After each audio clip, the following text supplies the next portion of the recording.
আসসালামু আলাইকুম।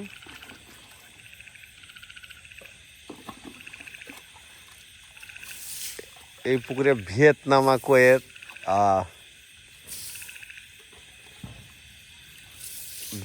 কোয়ের হলো ডিম দেয়া হয়েছিল মোটামুটি 3 কেজি।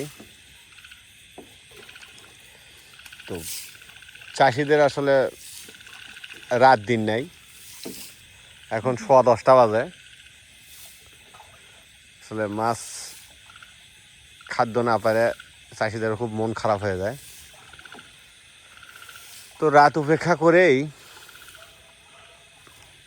মাছদের খাবার দেওয়া হচ্ছে। ব্যাঙ্গাচির মতো এখন পোনাগুলো হয়েছে। পুকুরটা সুন্দরভাবে নেটিং করা হয়েছে। এখানে মনে হয় 3.5 ফিট পানির মতো আছে। মাশাআল্লাহ, এদের পুকুরে, আমার ছোট ভাই অভিদের পুকুরে ভিয়েতনামাতে কোয়ের রেনু থেকে ছোট ছোট ব্যাঙ্গাচির মতো এক পোনা তৈরি হয়েছে। আশা করা যাচ্ছে 3 থেকে 4 লাখ পোনা হবে এখানে ইনশাল্লাহ। রাতের বেলা খাবার এভাবেই আসলে দেওয়া হয়ে থাকে। পুরা পুকুর এটা হলো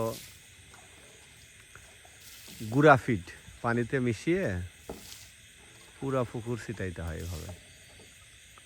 আল্লাহ তাআলা চাইলে এখানে মাছের ভালো একটা উৎপাদন আশা করা যাচ্ছে।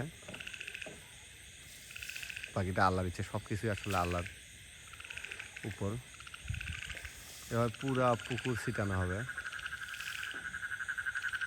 সব কিছু ঠিকঠাক থাকলে আল্লাহ চাইলে এখান থেকে একটা ভালো মাছ পাওয়া যাবে এবং ভালো জাতের মাছ পাওয়া যাবে।